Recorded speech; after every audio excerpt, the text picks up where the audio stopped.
गं गणपतये नमः। ओम गणेशाय नमः। ओम शं शनैश्चराय नमः। ओम नीलाजन समाभासं रविपुत्रं यमाग्रजं छायामात्रंड खंभतं तम नमामि शनैश्चरम।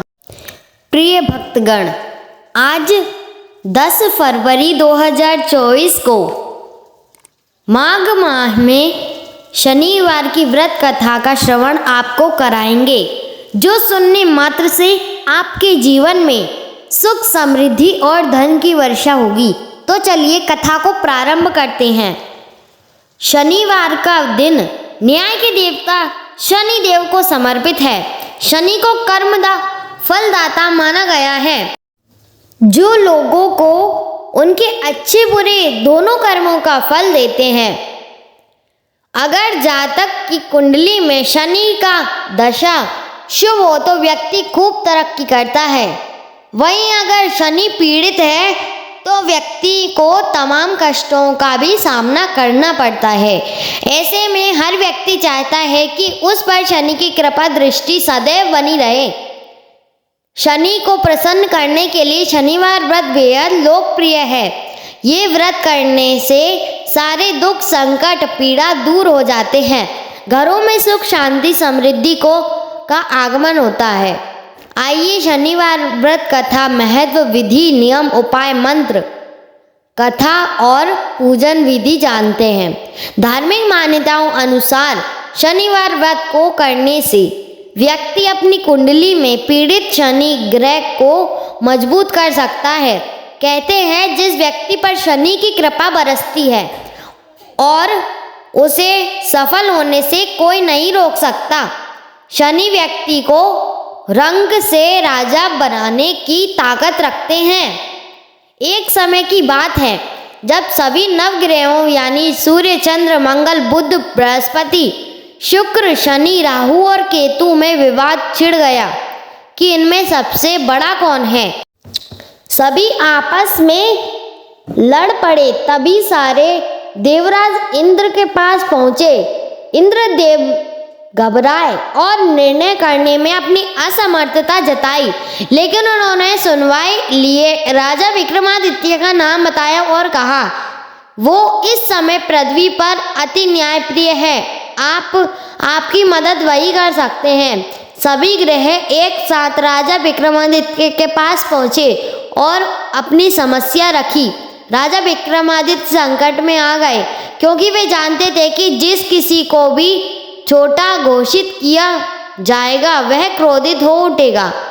तब राजा ने एक उपाय बताया।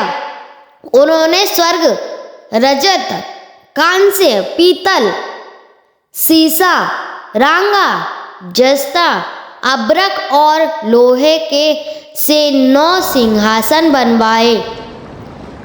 इस सिंहासन को इसी क्रम में रख दिया। फिर उन सबसे निवेदन किया कि आप सभी सिंहासन पर स्थान ग्रहण करें। इसमें से जो अंतिम सिंहासन पर बैठेगा वही सबसे छोटा माना जाएगा। लोहे का सिंहासन सबसे बाद में होने के कारण शनिदेव उसी पर बैठ गए। तभी से वो सबसे छोटे कहलाने लगे। शनिदेव को लगा कि राजा ने जानकर ऐसा चाल चला है।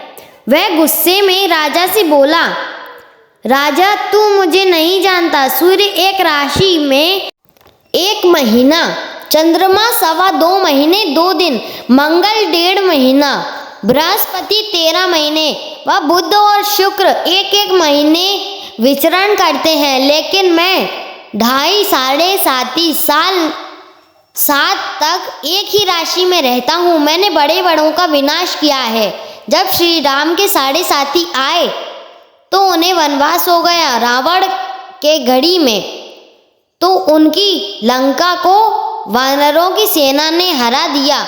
अब तू क्या चीज़ है? ऐसा कहते हुए शनिदेव वहाँ से चले गए। बाकी के देवता खुशी वापस आए। कुछ समय बीतने के बाद राजा के 7.5 आए। तब शनिदेव बढ़िया घोड़े को लेकर एक सौदागर बनकर वहाँ पहुँचे। राजा को पता लगते ही वह अपने अश्वपाल को अच्छे घोड़े खरीदने की आज्ञा दे दी। उसने कई अच्छे अच्छे घोड़े खरीदे। उनमें से एक सर्वोत्तम घोड़ा राजा को सवारी के लिए दिया।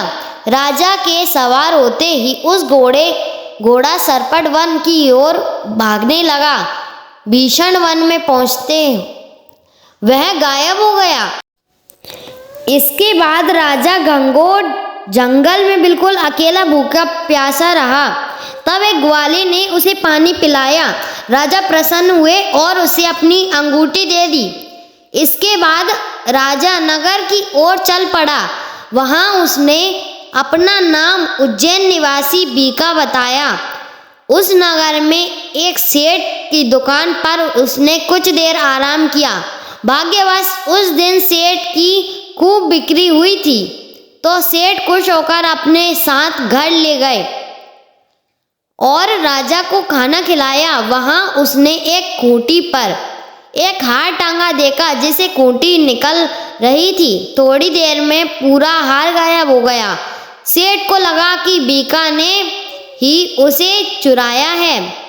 उसने बीका को कोतवाल के पास पकड़वा दिया। फिर वहां के राजा ने भी बीका को चोर समझा। उसके हाथ पैर कटवाकर नगर के बाहर फेंकवा दिया। वहां से एक तेली गुजर रहा था, जिसे देख दया आई। उसने बीका को अपनी गाड़ी में बिठाया। इसके बाद उस राजा की शनि दशा समाप्त हुई। वर्षा ऋतु आने पर राजा मल्हार गीत गाने लगा। राजा के राग सुनकर उस नगर की राजकुमारी मन भावनी को उसका गाना इतना पसंद आया, उसने प्रण लिया कि वह उसी राग वाले से विवाह करेगी। राजकुमारी ने अपनी दासी को राग गाने वाले को ढूंढने भेजा। दासी ने पता लगाकर राजकुमारी को बताया कि वह एक चौरंगिया अपाहिज है, लेकिन राजकुमारी तब भी उसी से विवाह पर अड़ी रही।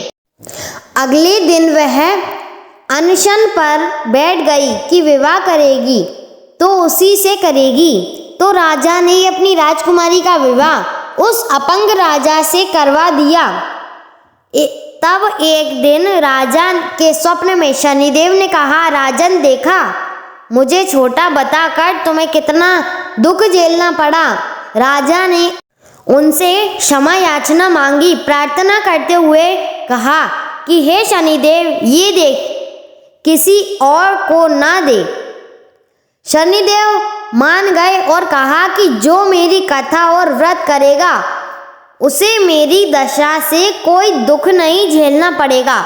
व्यक्ति रोज चींटियों को आटा डालेगा, उसकी सभी मनोकामनाएं पूर्ण होगी। ऐसा कहते हुए शनिदेव ने राजा के हाथ पैर वापस कर दिए। सुबह आँख खोलने पर राजकुमारी ने देखा तो वह चौंक गई।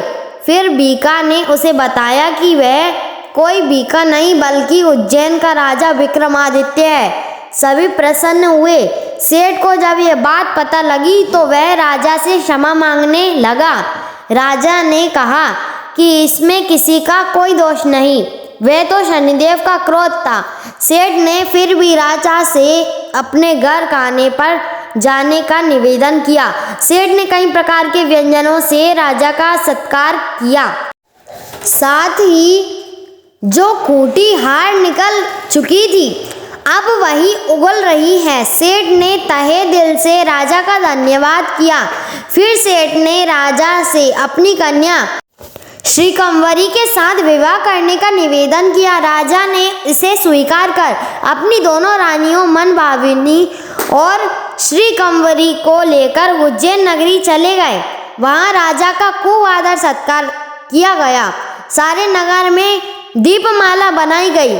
राजा ने पूरे नगर में घोषणा की कि मैंने शनिदेव को सबसे छोटा बताया था, जबकि वही सर्वोपरि है। सारे दुख, सारे अच्छे बुरे काम से कारक शनिदेव ही हैं। तब से सारे राज्य में शनिदेव की पूजा और कथा नियमित रूप से होने लगी। माना जाता है कि जो भी शनिवार को व्रत रखता है, शनिदेव की इस कथा को सुनता या पढ़ता है, उसके सारे दुख दूर होते हैं। इस दिन सुबह जल्दी उठकर स्नान कर स्वच्छ कपड़े पहनने चाहिए। इसके बाद पीपल वृक्ष को जल अर्पित करें। पीपल के वृक्ष को जल अर्पित करने के बाद सुबह लोहे के निर्मित शनिदेव की प्रतिमा को पंचामृत से स्नान कराएं। इसके बाद मूर्ति को चावलों से बनाए गए 24 दल के कमल पर स्थापित कर दें। फिर काले तिल, फूल, धूप, तेल, काले वस्त्र आदि से शनिदेव की पूजा करें। पूजा के बाद शनिदेव के 10 नामों का स्मरण करें। शनिदेव के मंत्रों का जाप करें। शनिदेव के 3 मंत्र। पहला, ओम शं शनैश्चराय नमः। दूसरा, ओम प्रां प्रीं प्रौं सः शनैश्चराय नमः। तीसरा, ओम शन्नो देवी वृष्टये आपो भवन्तु पितये संयोर्भिस्रवन्तुन। इन मंत्रों का जाप करने से भगवान शनिदेव प्रसन्न होते हैं। शनिदेव व्रत कथा नियम। व्रत से एक दिन पहले तामसिक वस्तुओं का सेवन नहीं करना चाहिए। व्रत वाले दिन स्नान के बाद पीपल वृक्ष जल अर्पित करना चाहिए। व्रत वाले दिन किसी के प्रति मन में द्वेष की भावना नहीं रखनी चाहिए। इस दिन गरीबों को ज़रूरत का सामान दान जरूर करें। इसके अलावा इस दिन चींटियों को आटा जरूर डालें। शनिवार व्रत में पूरे दिन फलाहार पर रहना चाहिए। व्रत के दूसरे दिन शनिदेव की पूजा के बाद ही व्रत का पारण करें। उम्मीद है आप सभी को यह वीडियो अच्छी लगी होगी। अगर आप भगवान शनिदेव के सच्चे भक्त हैं तो चैनल को सब्सक्राइब और वीडियो को लाइक करके कमेंट्स में ओम शं शनैश्चराय नमः मंत्र अवश्य ही लिख दीजिएगा।